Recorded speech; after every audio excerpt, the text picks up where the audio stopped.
Okay, we are live. We are live now.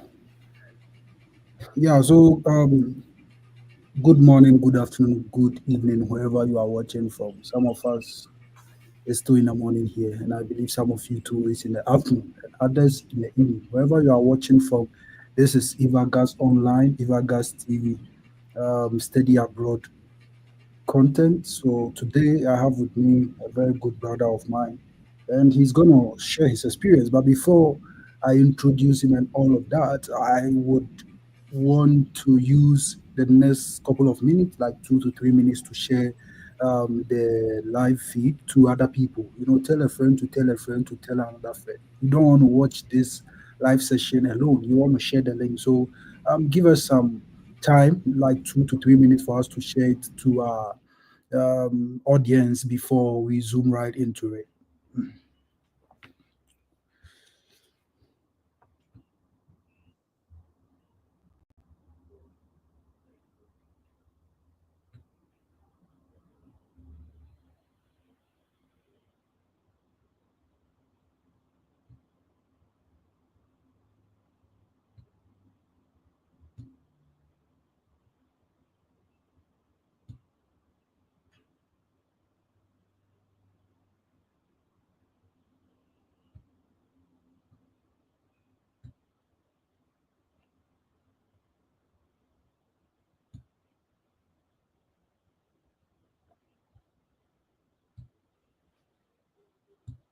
Yeah, Jack, you can check your email.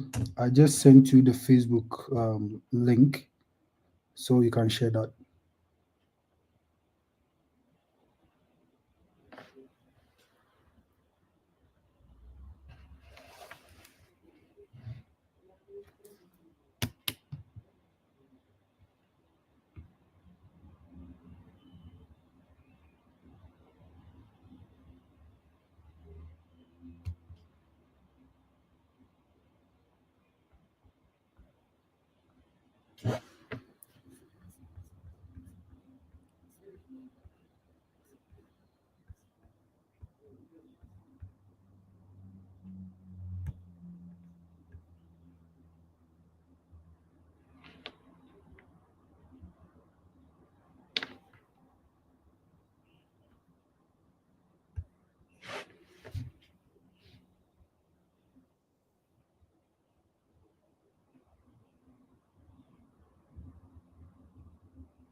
Have you been able to access it?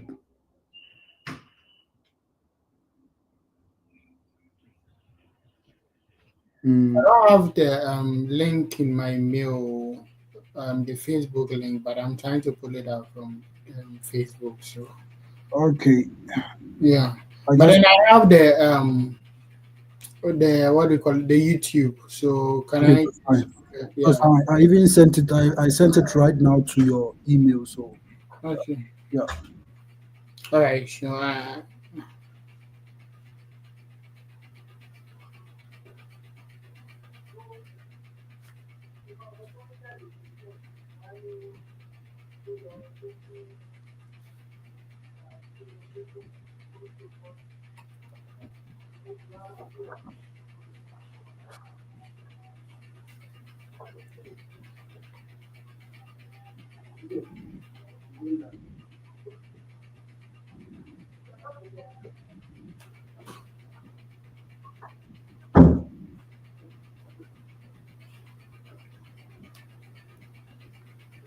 Ah, All right, sir.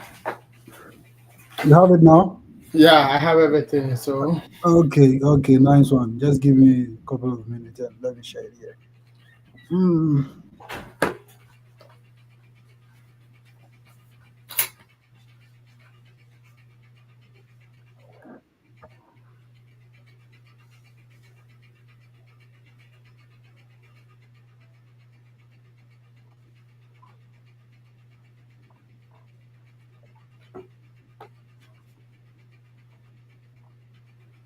Yeah, so I'm streaming on TikTok as well. So today, see, all my channels are taking this feed, and yeah, Jack Lord, thank you very much for. Forgive me if I keep calling you Jack Lord. That's the name I'm used to. Yeah, that's why I actually made it Jack Lord, but then we'll tell them why Jack Lord anyway. Okay, okay, So okay. So guys, I can see 18 people are watching now. You want to share the light so that other people can get access to it. So on this platform, what we do, everything steady abroad, right? Everything steady abroad. Now I'm trying to see how I'll be able to cover other countries when it comes to Australia, UK, Canada, and all of that. Because for a while now, I've been focusing on US steady abroad education. Yeah, so if you are here, you just want to share the feed, you want to share the live for other people to get access to it. Let's share it before we start. But yeah, time is fast spent. It's 6 minutes. 6 minutes gone already. So I would give the opportunity to Jack Law to introduce himself. Some of you know him because he creates, some entertainment content as well. So if you know him, that is great. But if you don't know him, this is going to be an opportunity for us to let him introduce himself, where he is at currently, what he's studying, and yeah, for now. yeah, my name is Michael Amumensa, and basically a lot of people call me Jack Lord due to my content creation, and I once used to be a musician.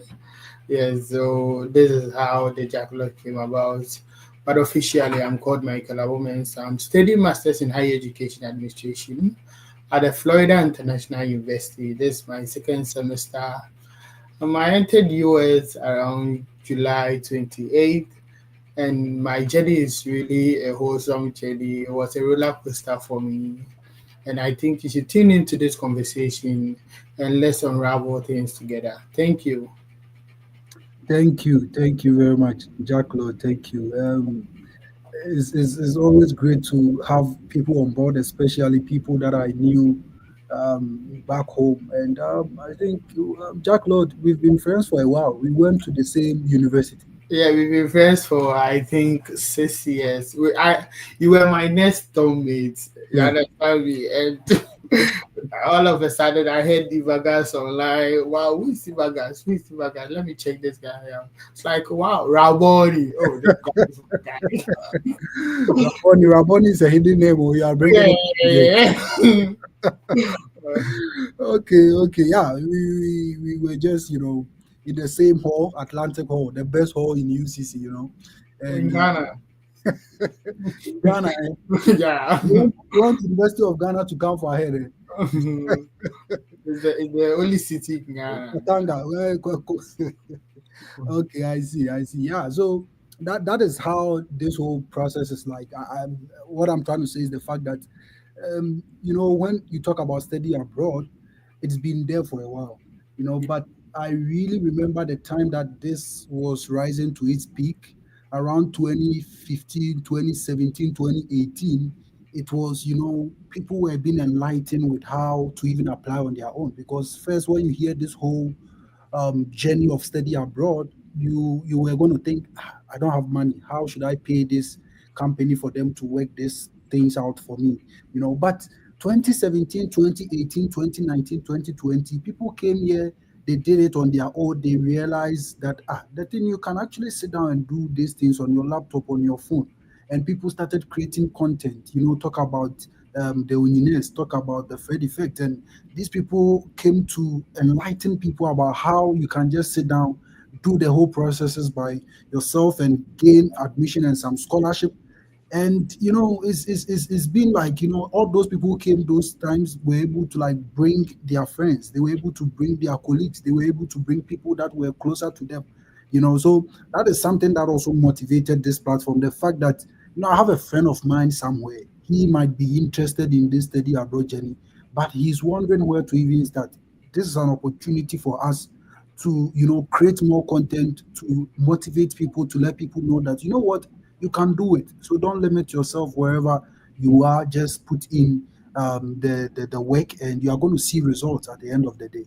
Yeah. So Jack Lord, thank you very much for this great introduction. You said you are studying masters in higher education and public administration. Yes, yeah.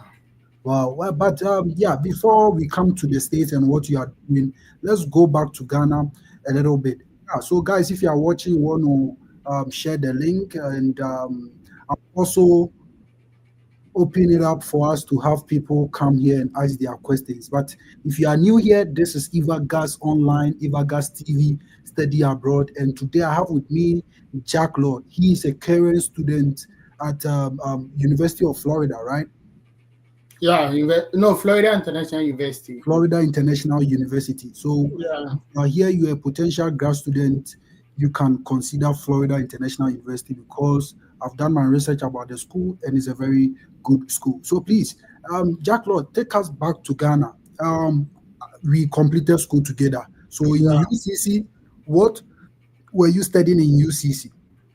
Okay, so back in UCC, we all enrolled together. That was 2017, and I was doing Bachelor of Arts in Education, and my major was history. My minor was religious and human values.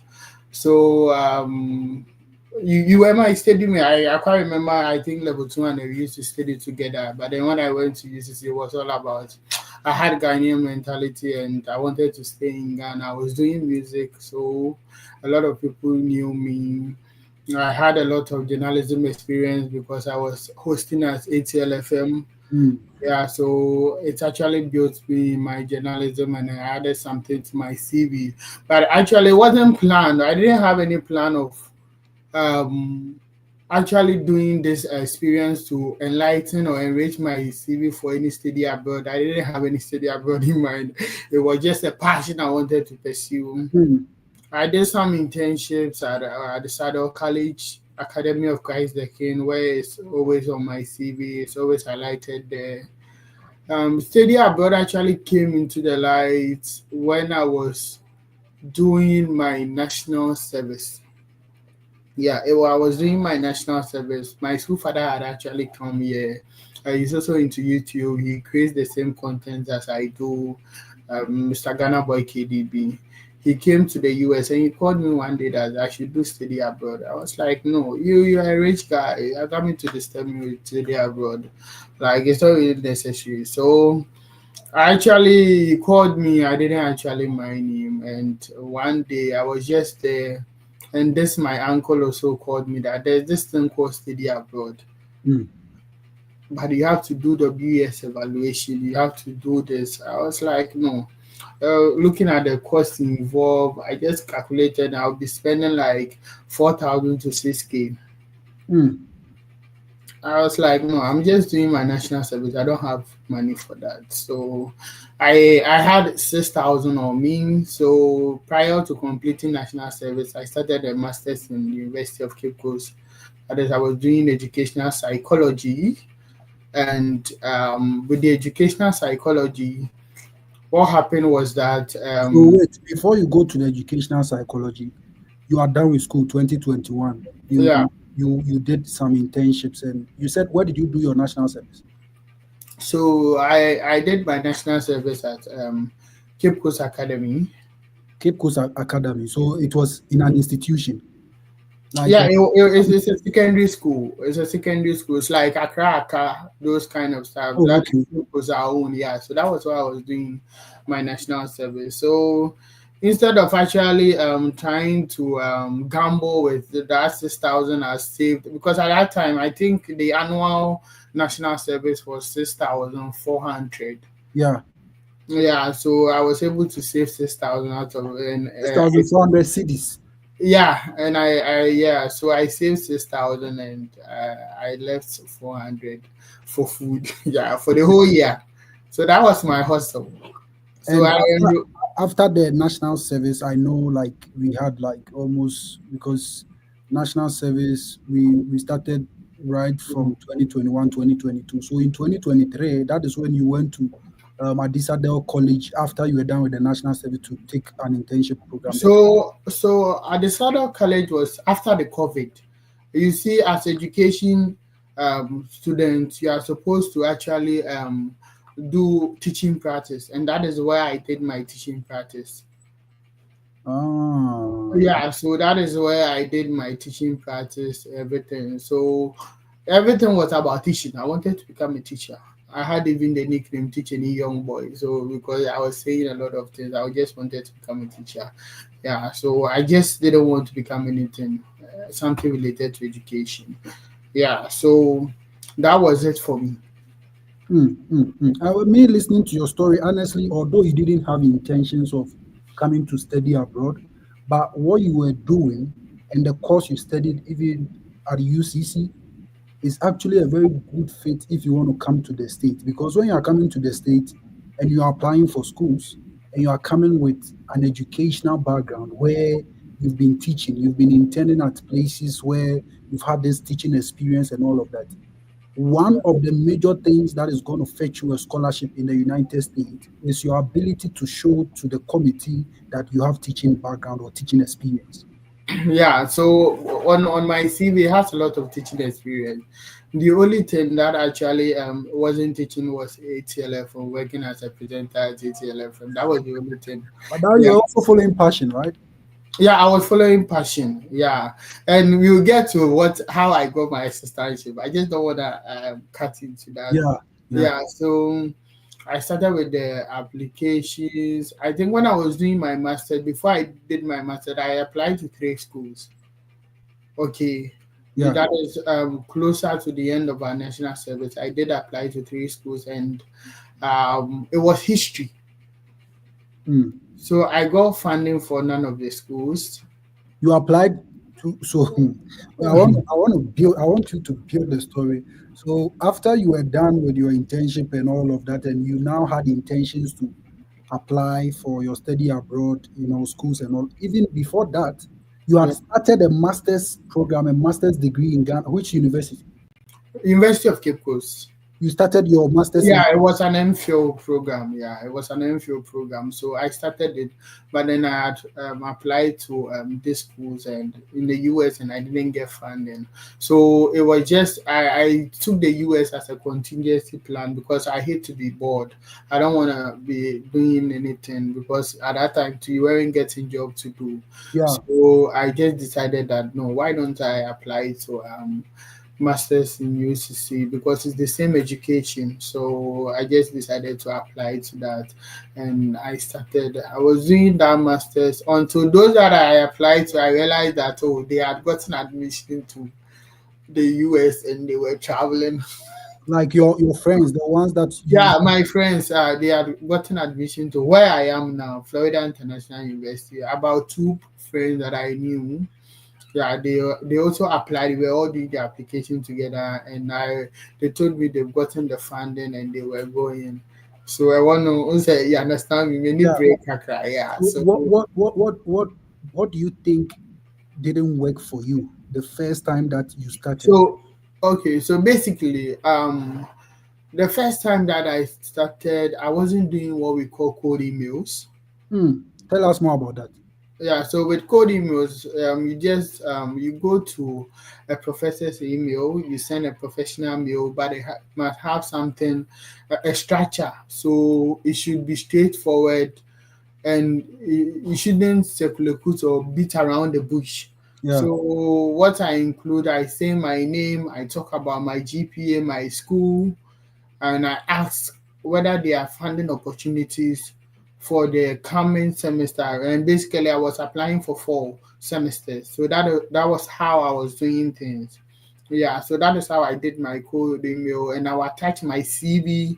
I made sure I crafted a proposal in Hmm. addition to my code email so that when they see this is actually what I would do. Yeah, so initially I didn't do that. So when it came, I didn't get any funding for any of the schools, and I was actually chilling out in UCC. So I was like, okay, let me try again. Wow. Wow. Yeah, so the second time, or when I got to the second aspect of the application, that is the following year, I done my coursework in UCC, and I was collecting my data for my research. So I Okay. was just there. I was like, no, I won't do this study abroad again. Yeah, and I was just, I don't know what came, but I had conversations with one or two people, and I said, okay, let me try it again. So when I tried, I went back to the history thing, but I only applied to one education course.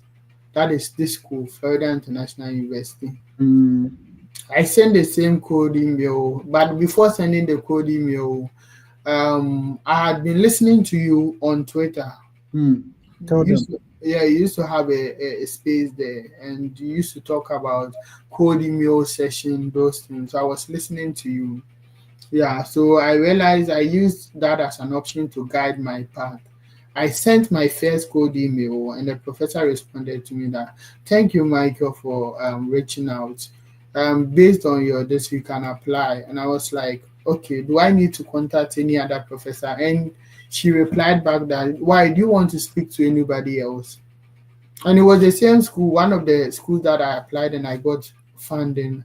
I didn't get funding, but then I couldn't I enroll into it, and my friends had enrolled into. So I applied again to a different program, that is the Masters in Higher Education. And at the end of the day, um, the woman was like, "Okay, this. Put in your application." So I started writing. Um, I put in an earlier application, Mhm. yeah, for this school. I put in a very good application and I sent it. And I started listening to you for the other schools as well. And he started listening to me for the other schools as well. You Mhm. are Yeah. you've been listening to me. How do you Yeah. want to, be able to go through this whole journey without listening to Ivagas online, Ivagas TV? Yeah. Yeah. So I was listening to you a lot before I got to know about, because I knew you on a personal level. Yeah, Yeah, on a personal level, and you had Mona Lisa on it, yeah, and yeah, you had Mona Lisa. I knew what Mona Lisa is, yeah. so I knew the people on the team. So I just decided to take it that way. And my school father to he actually guided me the year before, so I was taking some of his things. So I was digging from here a Hmm. lot of things. Yeah, I was thinking. I wasn't actually fixated on one thing. I'll listen to this person. I'll listen to this person because I know, no, this one is very good at this place. This one is very good. So I listened to how you even craft SOPs. Hmm. Hmm. Yeah. So the Hmm. second year, I did five applications. I had three admissions. Yeah, but this one actually gave me the funding because when you look at history, for instance, basically, when you look at US and history, they believe that the history causes a lot of divisions, Hmm. Hmm. in cultural division. So it is very hard to get funding when you are doing it on the master's level. And lo and behold, I was applying to the master's level, not the PhD. Wow. Yeah, this some top-notch secret you are giving us today. Yeah. I've not heard this before, honestly. Yeah, so it's there when you're into higher education, you get to know, because history actually heightens more on the DEI, which is actually a bad word because it recognizes. Yeah, so basically, I think that is also one of the reasons why it may influence the funding. Yeah, so. But why were you going for history if your major in school was like education? So the BEd Arts program has, you have it's a double major program where you have the education Hmm. and the history. Oh, okay. My minor was religion. Yeah, so Okay. I just decided that, okay, let me pick the history and see Yeah. it's much. Yeah, but I loved education a lot, and I didn't see or I didn't hear anybody do education with that kind of combination. So the only person I was looking up to was the then education minister Dominic Fobiba. When I looked at his educational portfolio, it was in Canada, Hmm. University of Alberta.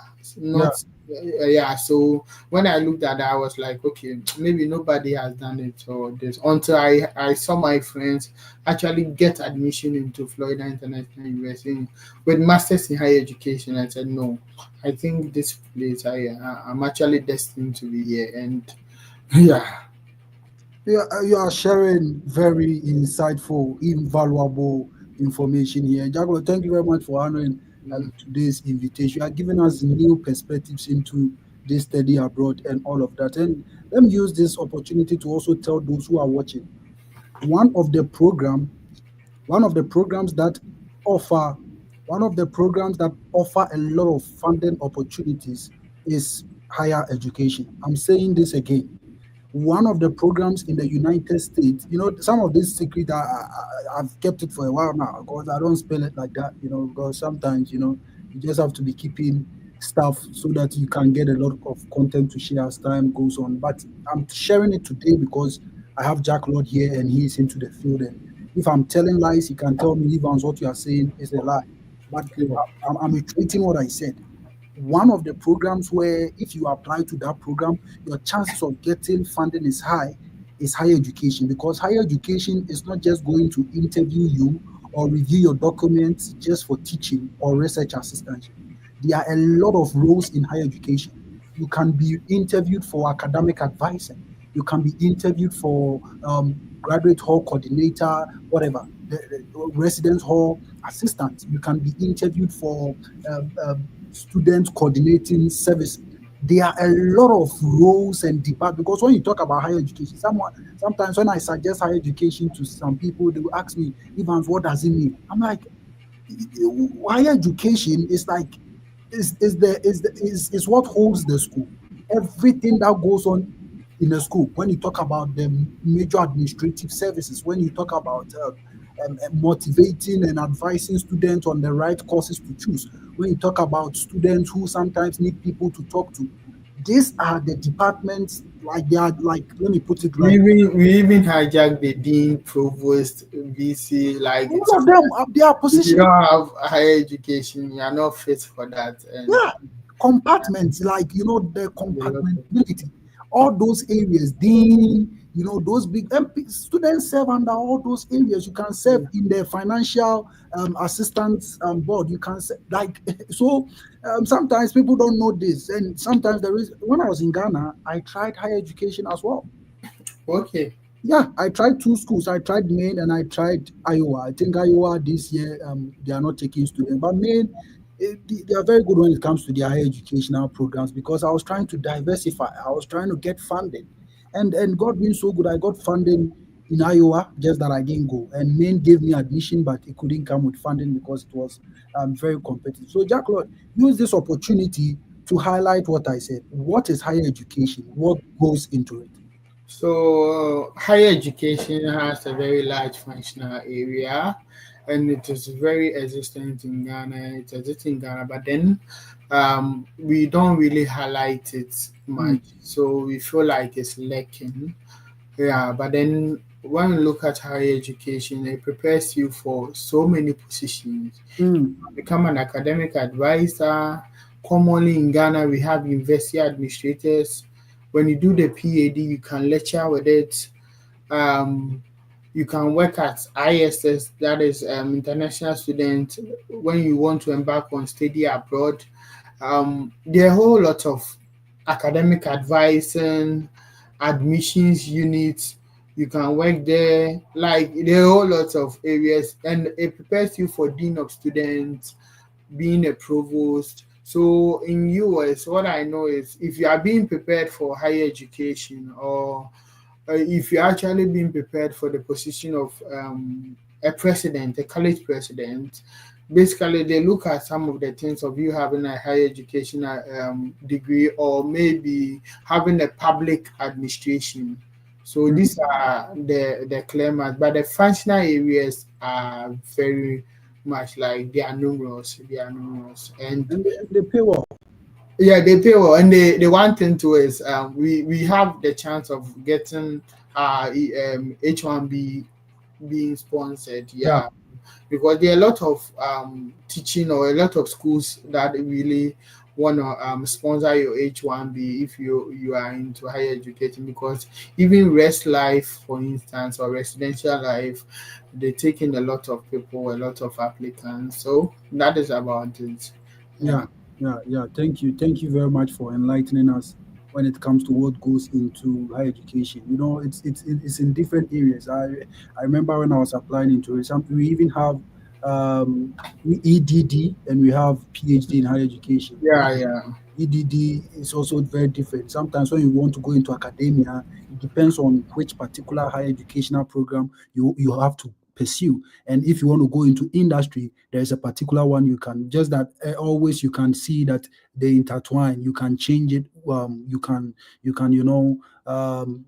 can have one leg in academia and you can have one leg in industry as well. So I just love the flexibility aspect of it and the fact that it doesn't really limit you. Like it gives you the opportunity to serve the student board, whether you want to be a professor or not. There's still something for you which is actually going to fetch you the l'argent, which mostly is the most important thing about all of these things. Yeah. Thank you, Jacklo. Thank you, Jacklo. So in Ghana, you got motivated. You were watching my videos, and thank you for the shout out. Honestly, we started this whole study abroad on X, which was formerly known as Twitter, right? So we started from that place, and as time went on, we were able to open Facebook and YouTube and also TikTok as well. So you got motivated by watching our videos and all of that, and you also got motivated because your friends had applied and they got into the school with funding and all of that. So Yeah. can you talk to people about that experience? Like if someone is here, the person is watching, what do you think you did that maybe if you have to go back today, you are going to change? Like, you've talked about cold emails, but what other things stood out for you? What were some of the things you realized during the application process you want to tell people about? Yeah, so not being a theorist or too much of a theorist, I believe in asking theory of involvement. Like, if you are involved your success is in something actually correlates with how you involve yourself inside. And this journey, when I was doing, I realized that when you are indulged inside, like you don't say this one should write an SOP for you, this one should craft your CV for you. It's an Mm, experience you are going through, and it is a step by step experience. You mm, need to actually man that those experiences you are going through, because it actually builds you more for the a whole experience, because you'll be doing an interview for funding, you do interview for visa. So if you don't actually write those things, your SOPs and the things yourself, you don't gain the experience and you are always left behind. You will suffer in the process. So in doing that, that is actually one of the key things. And I quite remember I kind of hit you one time for SOP and you were like, okay, you are not making your SOP available to me, but you are ready to guide me. So I was like, okay, that's fine. I sat down. I told you that, eh? Yeah, you told me, and I I took it. Yeah, I took it and I started So writing. sometimes people take it like wrongly when they reach out, they want my SOP, and I don't feel comfortable Yeah, providing my SOP. Some people are like, Anna, we are trying to ask you, show us the way, and sometimes it's like because you suffered, you also want, but no, you don't just get up and give. I've seen instances where someone shared his SOP, the person used the same SOP to apply to the same school. That is plagiarism at its highest level. You get yeah, the point. And US, you've been here for some time now, Jack Lord. They don't joke with those things. yeah. So you So don't think it's going to affect you one way or the other. That's why sometimes you're a bit skeptical when we're giving a statement of purposes out and all of that. Yeah, So me go. too, I don't really give my SOP out, yeah, because it's not allowed. I feel like you should go through the process. It's a structure. It's a Hmm. formation you are doing. You understand? These people, you have to study them. You have to make sure you are attending virtual sessions. With my SOP, got to a time. It had a formation I used to ride with it. I will join virtual session. The key takeaway from the virtual session, I even include it in my SOP. Wow. Yeah, to commend them, because you are telling them why you are interested in this Their um, program. Yeah. program and this particular school. So you have to comment something about what they are doing. So if you've joined their virtual session and it was very proactive, you take some key things, you tell them about it, that okay, you are actually interested in higher education, because higher education is about student affairs. Hmm. And I'll commend you that I'm interested to learn, because looking at the faculty experience you have at this place and joining your virtual session, I believe that this is the best place to get the requisite training for me to actually enhance my practice upon completion of my master. So I'll just give you that format. You understand me? Yeah. So I was actually going through a lot of things in terms of my SOP. If there's something commendable, you can mention them. You can even mention. I don't. I have a lot of things in my modern day SOP. Mm. Yeah, what I put in my modern day SOP is very crazy. Like, I took your SOP the last time and I read it, and yeah, yeah. So yeah, in my and even it was because of you, because I trusted, yeah, you, that you are not going to, but I don't make it out. Yeah, yeah, I don't make it out. And even that was not a modern day SOP. I've gone through a lot of things, a lot of transitions, even how I write it. So this is actually how I craft it to get them, so that when the lecturer is actually reading, he or she gets what, like, because these people, they don't, I feel like they don't even get, most of the time they don't get those remarks on their papers and those things. So the little thing you are able to talk about what they are doing, give them a good feedback, they are happy about it. So you should actually make it a practice that you join virtual sessions, be very active, be very proactive, be very indulgent to learn about them. If there's something or there's a key takeaway, write it down. Sometimes I even advise or go the extra mile of looking at some of the publications of the lecturer, look mm-hmm. at the abstract, and I comment on it. My guy, you are very strategic. So you have to be actually strategic with what you are doing in order to actually gain the admission, because now it's a lot of competition out there. It's a very, how we did it and we came, and looking at the crop of people who are coming, it's very crazy. Yeah, so you have to put yourself in a competitive like Yeah, yeah. I think you've said a very good thing that I want to touch on, and that is the fact that you know in this life you should master the art of sometimes just praising people and letting people know that you've been able to achieve all these awards. That is good. That speaks well of you, because if someone has been able to achieve all there is, and they've been able to achieve you know one or two things that probably you've not even reached there, you should appreciate and admire people at that level, Yeah. because your act of appreciating people and commending them and saying good things about them will also say a lot about you. Will also put you in a position or put you in an area where one day someone will also celebrate you. But we don't really master the art of celebrating people and their milestones and the things they've done. Because what you are saying is very interesting, and it's taking me back to a story that I read somewhere. This has been someone that got some pot of flowers, whatever. It was like a portrait. I've forgotten the context of the story, but nobody has said any beautiful thing about the portrait before, until one day someone came into the room and just saw the portrait and said, this is very beautiful. This was very precious to this person, and he's been with the person for over 30 years. Nobody has come to the person's house to even say anything about it. But just one day, someone went there, said something good about it, and this guy felt touched, and something that is very dear to the person's heart for over 30 years. He said, no, nobody has said this to me before. I want to dash you this. And if someone who has been keeping a portrait for 30 years, just for you to use a single day to go there and praise the person and acknowledge the fact that this thing is very beautiful, this thing is very great, the person sacrificed that 30 years of having the portrait and just gave it to this person that recommended or said something good about the thing.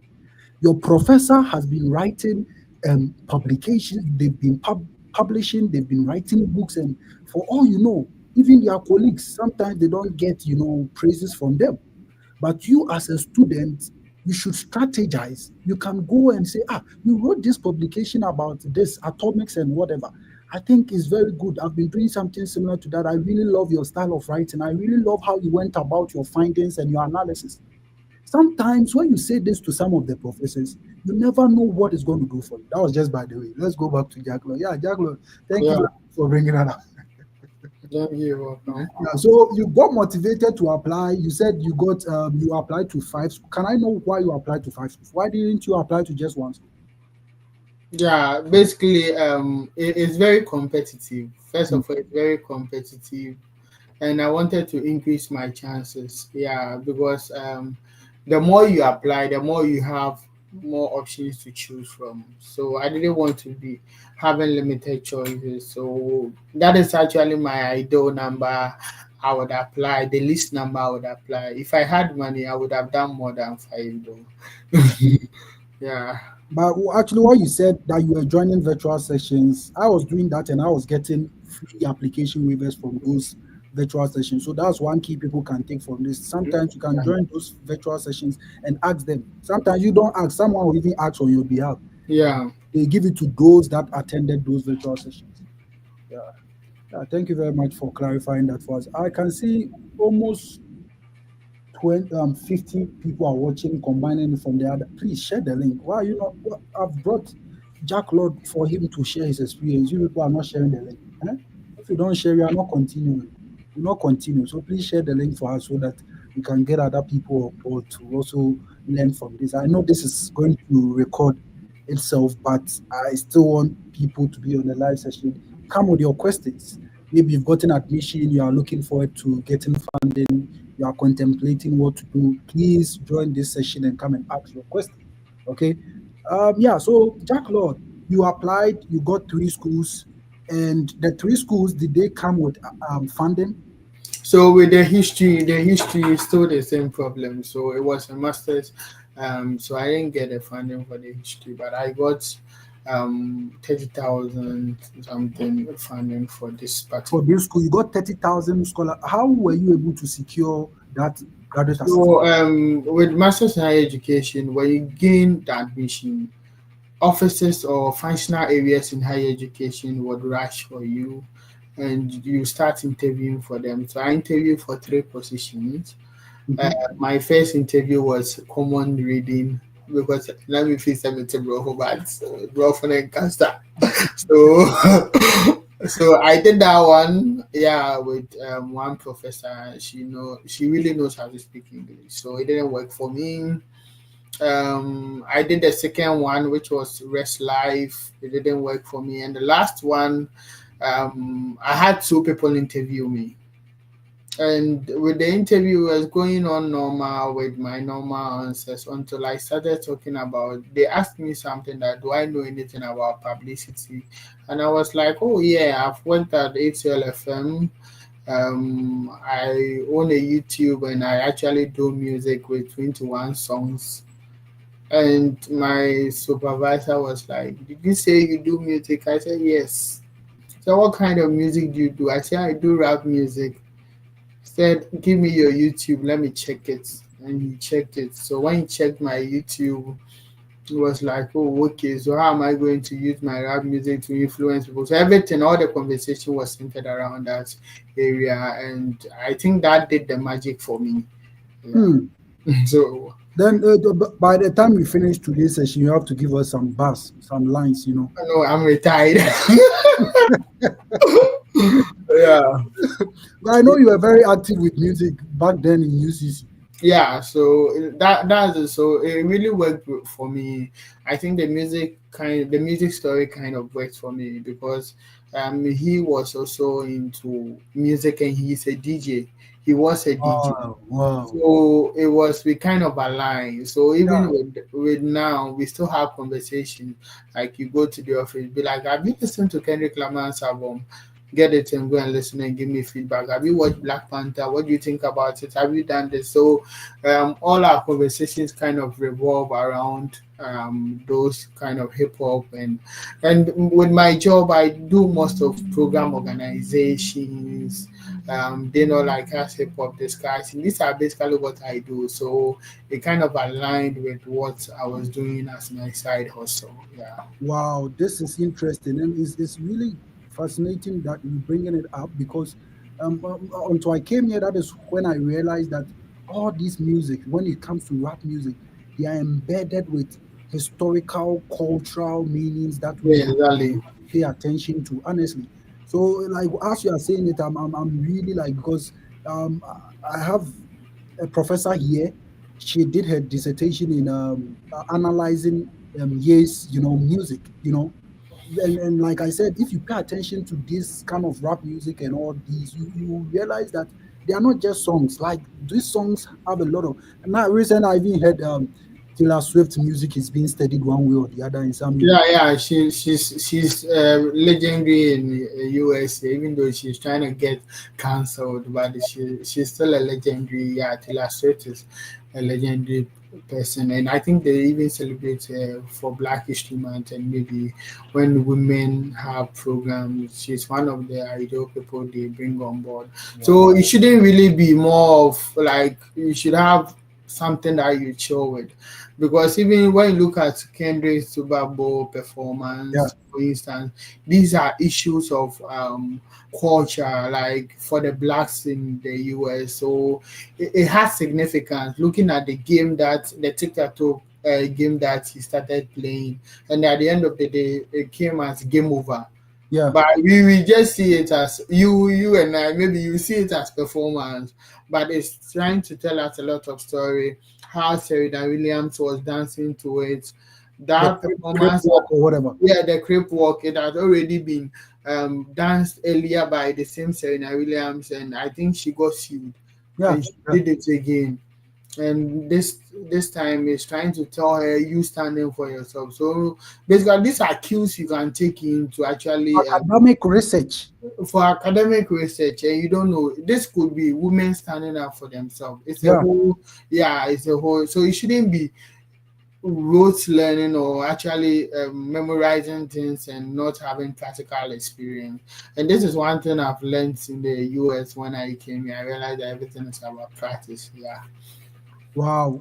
I wanted us to come here right Mhm. after this question that I'm going to ask you, but we'll come here and touch on some of the things that we're talking about. Let's go to Ghana. When you got the scholarship and everything, we were talking, you sent me everything. I told you, bro, don't worry, you're going to get the visa. Yeah. Prepare for the visa journey. How was it like getting visa appointment date? And on that day, what did the magic for you? How did you answer or articulate your thoughts for the visa officer or the consular to give you the visa? So when I had my I-20, I think I reached out to you because it had a dash inside. I Yeah. wasn't certain, so I reached out to you that my I-20 had a dash.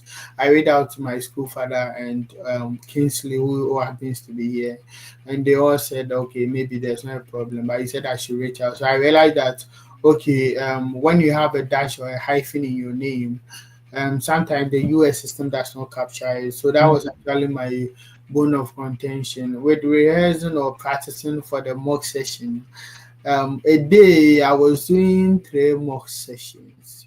So I wasn't the only, well, Ivaga's online mock session wasn't the only thing you were. Yeah, so I'll do one with my school father, KDV. Yeah. I'll move to Kingsley. I'll move to a friend of mine, a very close friend of mine. She also helped me a lot. Like she's very very close to me, so she helped me a lot. She'll call me in the morning, in the evening to do more session. Mhm. Yes, and later I will listen at dawn, Freddy Fit. Yeah. So that was my four. I think four. So I'll do 3 practice, one listening, and always I'm the first to be interviewed. Yeah. Yeah. Yeah. I noticed that. Yes. So Michael, when I listen, I'll be like, Michael, why are you here? I'm here to be interviewed for an F1. So it got to a time I'll be doing more session and I'll be hanging out with my friends at the beach. So I Yeah. just be listening, I just leave the beach and I'll go and do it. I'm here to interview for F1. Yeah, like if you come here and be like, why are you here? I'll be able to say Coded, coded. yeah, and Tell people about how did that go for you? Like you, because yesterday I did an extensive, video on how to prepare for your visa interview. I talked about what goes into your transcript, how to get a transcript even before you come for someone to interview you. You should have a transcript because that is what is going to help you get a structure to know how you're going to organize your thoughts. yeah. How did the mock session? So I used Monet's transcript with Ellen. my friend in UCC who happens to be here. Yeah, I also use the transcript and I modified. I used the two and I modified. I listened to Freddie Fett. Sometimes I wanted to understand some reasons behind the answers, like when you say, "Why are you here?" Establishing the need to establish home ties, the purpose of it, um, what ties you to your home country. Yeah. Yeah, you see, there are some things you should talk about. And thanks to Ishmael UCC. Ishmael, Well, I think he's studying English in Illinois State University. yeah, yeah. So Ishmael was my last what do you call it, The coach. last backup. So Ishmael did my mock session, I think a week to the visa interview. And Uh-huh.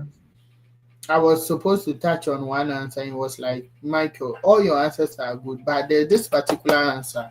I have a Mm. problem with it. We argued on the phone for 30 minutes.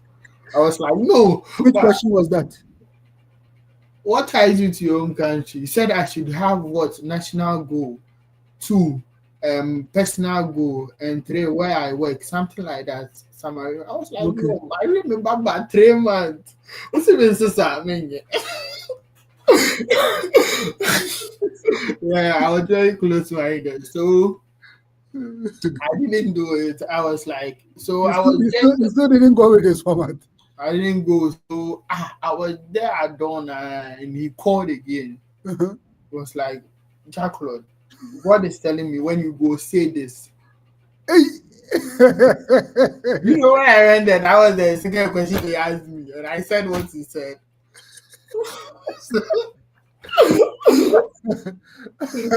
This So one will promise you. yeah, so, yeah, and I became more spiritual. Like I became very spiritual. I That's what wasn't. we've been saying. There's no, you can't, let me say this, and I shouldn't be scared to say, Yeah, there, there is a spiritual aspect of you going for your visa interview, honestly, especially if you are back home. You yeah, can't yeah, go for, I don't know someone who goes for their visa and they don't really, yeah, get yeah. closer to God or they don't pray about it. That's just by the way. Yeah, so that was one aspect of me. I wake up.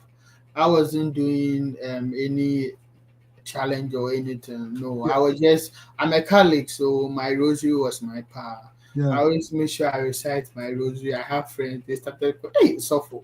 Hey, Sopho. You're Oh, full of grace. The Lord yeah, is yeah, yeah. Yeah, so that's what I would do. I'll recite my full rosary. I'd forgotten how I recite. I even recite because I went to the seminary, but when I went to uni, yeah, things changed. So yeah. I had to go and learn everything again. Start reciting my rosary. Sick of visa. Visa, yeah. So that was the preparation for me. And when I got to the embassy for the visa interview, Tell us your experience. so we were in a queue, and there was this American lady trying to. She was the one actually approving. Mhm. Okay, and we had one man in the US embassy that they said he normally what Reject people. reject people, but the Indian woman was also there. But I didn't see that was the Indian woman that day. She was rejecting. So it got to my time, and the lady moved to the American lady. Was like Iradiayeka. So you are trying to avoid the Indian woman, right? I was trying. I did try again because I didn't know that was the Indian woman. I see. But she was rejecting. There was a lady we were sitting outside. She rejected the. She was rejecting a lot of people. So I was kind of scared to go to her. So the human I met to me three man said near me table you made me. That was it because Charlie my party actually. Oh, you see, Vista, if I come Vista, then I'm coming to change and those stuff. So I just got there before I got to the. I got the lady moved to the American woman and they ordered me to go to the Indian woman. Yeah. So the moment I saw her, I just did a sign of cross. Mm. First, there were some couple behind me. They were fumbling, Wow. So but that later on, was she, scared or something. Yeah, they were fumbling. The man didn't know his story, and the woman was actually taking over the story. So it was kind of. But later on, they approved them. So when they approved them, when I got the woman, I just said good afternoon, ma'am. She was like, okay, wait a minute for me.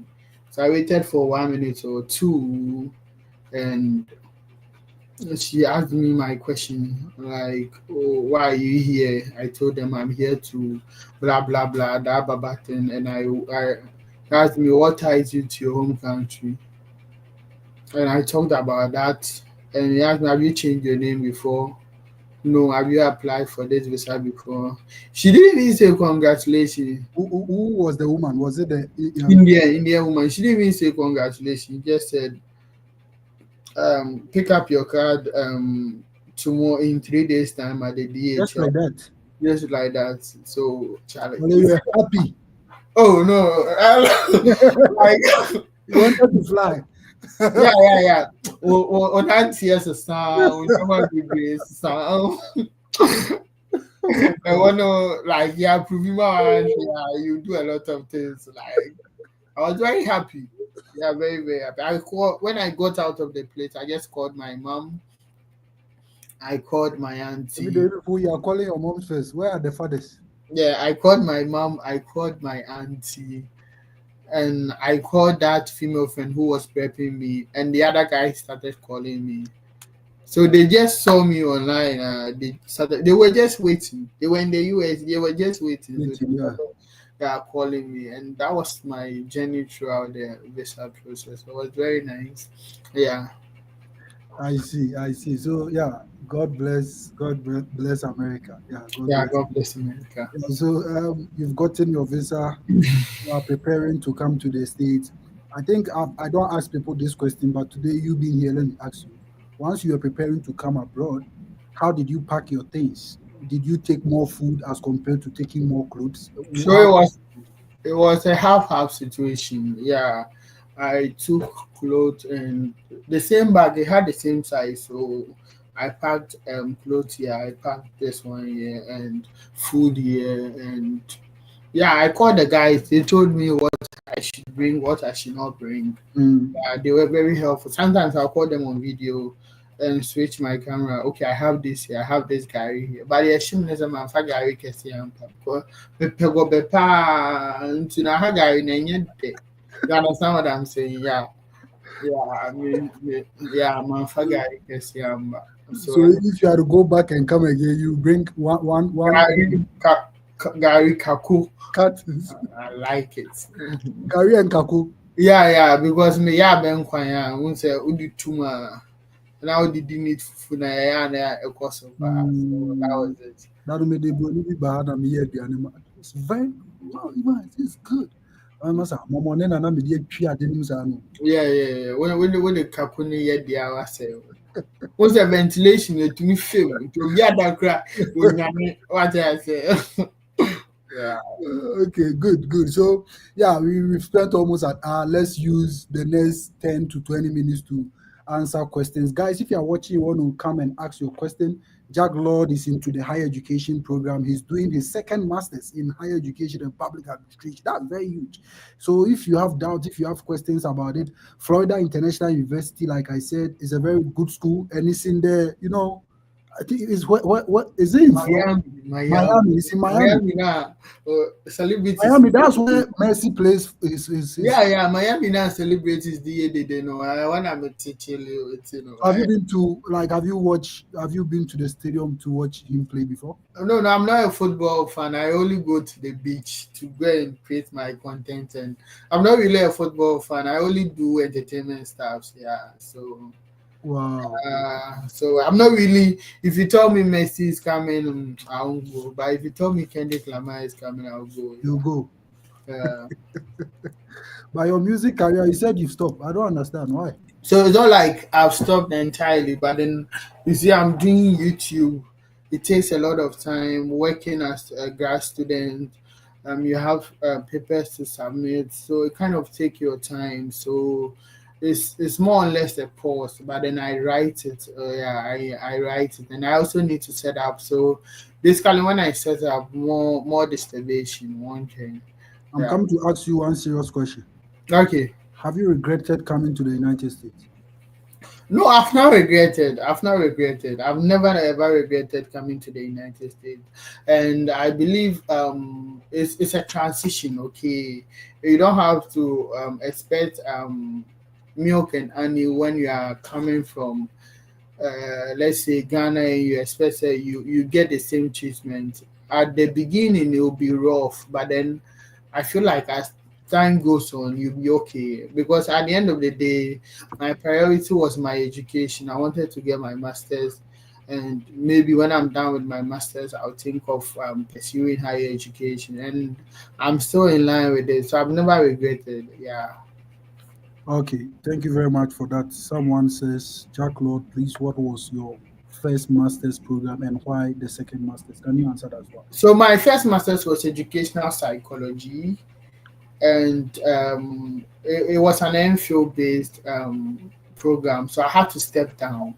So I'm waiting certification, even though I was part of those who were ahead of their research work. Okay, but then due to one or two reasons with my my department, I just don't want to go for a particular lecturer, and I just decided to step down because he wasn't willing to let me do it whilst I was here. So I stepped down and I'm taking an MET. And I tried higher education because it's in line with my career goals. I just want to be an education minister. So watch out Education. for me. Yeah. Yeah. So please watch out for Jack Lord. He will be the next education minister for Ghana very soon in the Yeah. coming years. Yeah. Okay, so thank you for clarifying that, and I really appreciate that. I think so. Sylvester is also asking a question. I think maybe I'll attend to that. How will change of name affect someone visa approval? Let me take that. So your change of name can affect your visa approval because you are going for your F1 visa and you are going to present certain documents. Talk about the DS-160, where they are going to get all the security informations about you. You talk about your Avids platform, where you're going to hunt for dates, and you also talk about your Form I-20. Like a lot of documents, come to play when you are going for your visa interview. When you are going for your visa interview, there are certain documents you have to take along, like your birth certificate and your you can also take along, if you are married, you can take your marriage certificate and all of that. Now you don't want to present all these documents and the names on it is going to be different. Let's say you have a transcript, so a transcript from UDS, a transcript from University of let's say Tech, and maybe on that transcript, your name is Ivan Sasante Japan, right? On your school's transcript, is Ivan Sasante Japan. If you are going for your visa interview and on your DS-160, your name is Asante Japan Evans, it's two different names for them. Because why they change? Why? The name should appear the same on your first name, your middle name, your last name.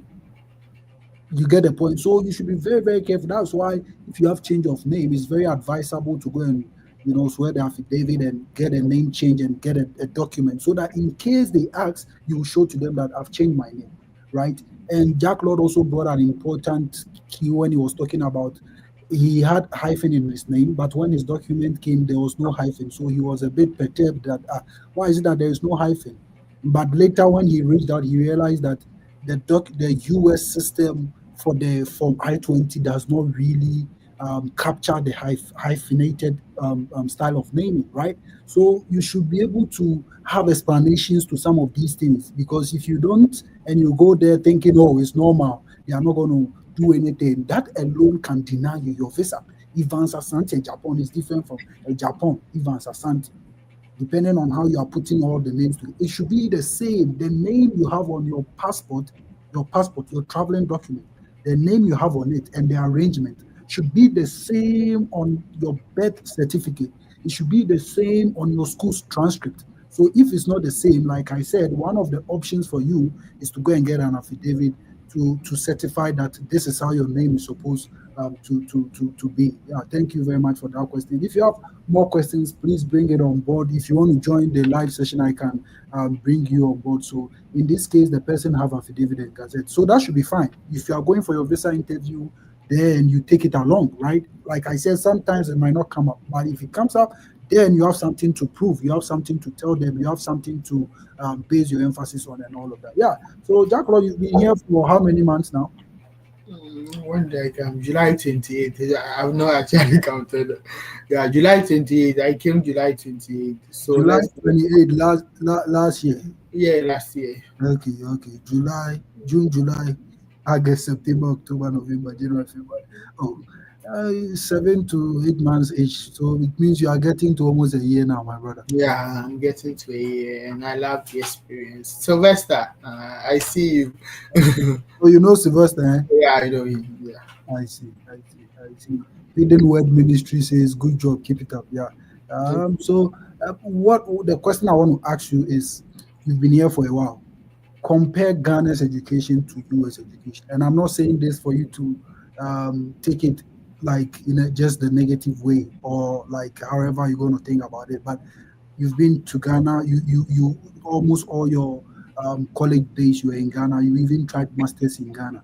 Compare based on your experience here and the one in Ghana. Compare constructively. Compare and tell us some of the differences, some of the nuances that you've seen here for the past 6 to 7 months. Yeah, so it has its pros and cons. Whereas Ghana is more content based, that is, it actually appreciates the first aspect of Bloom taxonomy.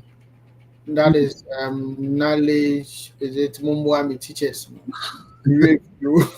Yeah. So the first aspect of the Bloom's taxonomy, I just don't want to commit myself. Knowledge comprehension, something, something. Yeah, that is the first aspect that I see Ghana's education is based on. And even with the masters, I was writing exams, so I had to read a lot. It takes a lot of reading, which is fine for content knowledge, but I see here to be performative Hmm. in the sense that here they expect you to perform the what you learn. And it kind of makes sense. You cannot compare two sides because Ghana, they are not internship opportunities for students to actually do while schooling like the way we do it. You have to go to work and you are actually balancing what you are learning with your work. In Ghana, there are not much opportunities like that. So you are actually left with subscribing or actually becoming limited to knowing the content, but Hmm. not knowing what to practice. Even though when you get to the job market, you will learn that. So this is actually the differences between US education that is more performative. Here, they will not ask you to actually even read or recite what theory is. They will tell Hmm. you it's not for memorization sake. But how are you able to apply the theory in your Hmm. practice? If you are talking about chipping work, then how is it applicable to your practice? If you are talking about theory B, how does it affect your practice as a GA? That is the most important thing here. So concurrently, the systems here allow for performative way of learning, whilst Ghanaian system allows for rote learning. We may gain the experience, but the experience comes after school. Hmm. We may gain the experience, but the experience comes after school. That is very, this is a 20, Jack Lord 2024, Yeah, 2025. Yeah, this is your quote. We may gain yeah, the experience, but the experience is going yeah, to come after school. But yeah, here, by the time you are done, yeah. you've learned one or two practical aspect of Yeah, whatever. that's what you do, the practical aspect. Yeah. Thank you very much, Jack Lord. Have you encountered any cultural shocks ever since you came? Talk about language, talk about um, your color, talk about like a lot of. Have you experienced that? Yeah, so basically where I work has a lot of we deal with a lot of cultures. So when I came here, I came to understand the differences in culture, and that not all blacks are one. Like they are different Mm. in how they see Africans and African American in their historical context. They are also people of color. There are differences in white. Like when we were back in Ghana, when we saw anyone who is not fair colored, we thought the person is a white person, but it's Yeah, different. Yeah, there are differences in that. We have Hispanic cultures and other, and sometimes to how these people they behave. We have in Ghanaians have community engagement, more community engagement. We care for each other, but this place is individualistic, yeah, independent. Yeah. independent. So this is actually some of the shows you kind of get to, and with me, those I interact. When I see them, basically it's the same vibe. When they see you, they'll call you. When I also see them, I don't know whether they have so much of international experience that they know more of how to relate with people from different cultures. But then I see more culture shocks in the bachelors or the undergraduate students because they have not experienced much life. So they are kind of immature with how they relate with people, unlike those who are above 30 years and they know how Who to. have had one or two Yeah, exposure so to. I do my best to have most of my conversations with graduate students than undergraduate students because these people are actually maturing and they are very young. And as a student, university staff, too, you have to be very careful with how much you go with them. Yeah. Mm, mm, mm. Yeah, yeah, that's very true. Thank you very much for telling us that. GH God Vibes is asking, please, is 27K scholarship out of 53K US dollars enough to secure a visa for Master of Science in Cybersecurity at Illinois Tech? This one is based on your pocket. It's based on who is going to sponsor. You know, a lot of cybersecurity programs don't come with funding. So if you've gotten 27K, it's good enough for you to go and make your case, please. So I will entreat you and advise you to take it on, get a bank statement for the deficit, and just go and let the visa officers know the reason why you want to come and pursue this Master of Science program in cyber security. Yeah, Jack Lord, thank you very much. Let me, I think if you want to talk, guys, if you have questions, let me know because we're going to close very soon. And Jack Lord, I can see you have a channel. Use this opportunity to tell people what you do and let them subscribe to your channel as well. Yeah, so my channel has this behind me, Wahala with Jack Lord. I do more of street interviews, entertainment stuffs. The next segment I'll be including artists from US, Ghana, and other aspects of the world inside. I do mainly entertainment because that is what keeps me going. And you can subscribe. Just search Wahala with Jack Lord and you are good. You can reach out if you are also in the creative industry or probably you want one or two support in study abroad. I'm available, but I don't write SOPs for people. Yeah, I only guide you. So if you are serious and you hit me up, I will just guide you and everything will be okay. Yeah, so just feel free. So if they search Wahala with Jack Lord on Yeah, all, yeah, Wahala with Jack Lord. I shoot mainly in Miami, so all the all the things you you're a superstar, oh, Jolly. yeah, all the good things you see or all the things that most of the times our celebrities brag about in Miami, I try and cover them and it's very nice covering Wow, those. wow, wow. Yeah. Yeah, thanks for sharing that. I've shared the name of the platform. So, big guys, you can join him and subscribe to his channel. And yeah, he has some good content there. And I must say, you should check it out. Dan, do you have something to say? I've added you. Do you have something to say, Dan? Dan, unmute yourself, please. Dan, can you hear me? Unmute yourself. Okay, I think Dan is not here. Yeah, Jack Lord, thank you very much for honoring my invitation. As time goes on, we'll get other interesting, you know, issues and also come and talk about them as time goes on, because this platform we are always going to come. I always tell people I can just come here with you and we're going to talk about just statement of purpose. But Yeah. it was just to get your experience and how you started to motivate someone who is also watching. And to add more to that, what are going to be like, I want you to share your final words. I want you to talk to someone, maybe someone joined. Daniel, let me see. Daniel, please, do you have a question? Oh, I don't have I don't have question, but what I would say is if you are admiring to be pursuing grad school, then you have to take time because it involves a lot. It's not one day thing you have to do. You need extra research, extra thinking, because searching for particular school takes time. So if you are watching, what I would say is keep watching because this is very educative. So you don't sit at one place and just be stuck because we all did that when we were in Ghana and it's not easy.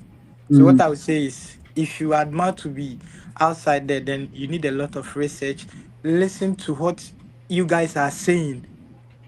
This today's video alone, if you pay attention to it, you can succeed in getting admission and mm, funding. mm. Yeah, that's what I would say. Yeah, Yeah. thank you. Actually, this is my uncle. So those of you who don't know him, that's my uncle. So he's in the UK. So one of these days, I'm going to bring him on board so that he shares his experience, because he also used study abroad for his educational journey. So I know I've not done that before, UK, but I'm going to bring him on board for him to share his experience, what goes into the UK application. Thank you very much for coming on board. Welcome. Right. Okay. Yeah. Yeah, so Jack Lord, you want to share your final thoughts, your final, someone is watching, you want to encourage the person. Someone has given up. Someone said, oh, I applied for 5 schools, I got rejections, I'm not trying again. But things are also not going well for the person back home. What can you tell that person?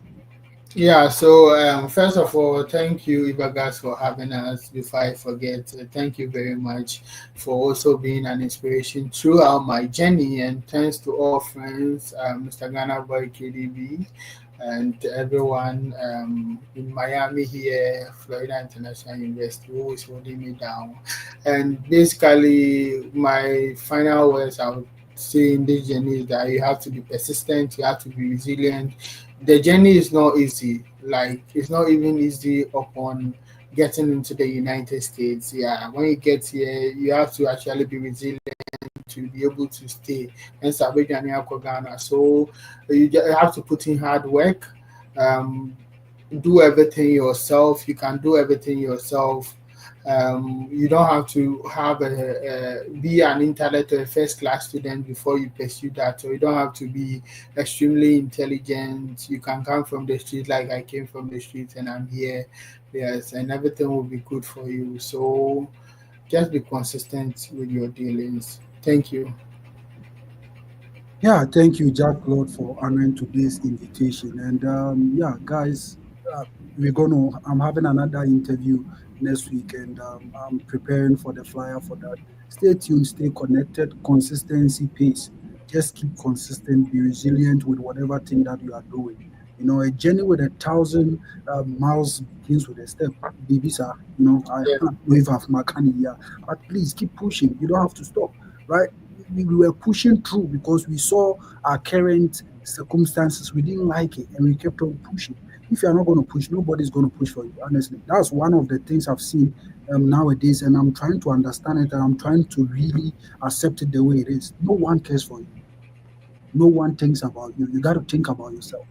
You got to think about what is going. I'm telling you the truth.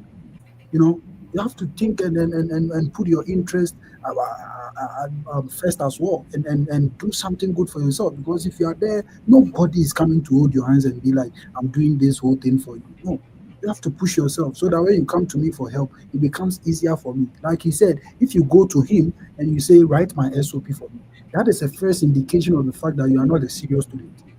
Because how then are you going to survive? My program, I tell people my program is a lot of readings, and every semester I write 3,000 to 4,000 words essay for my programs or any program any course I take, and I've been doing this for the past 2 years. So you can imagine if you can't even articulate ideas and your thoughts to write a statement of purpose, how then do you write a proposal? How then do you write a research paper? How then do you even write even a poster and paper? So please involve yourself and pay key attention to all these things because it's going to pay off one day. Thank you very much and subscribe to this channel. Bye bye.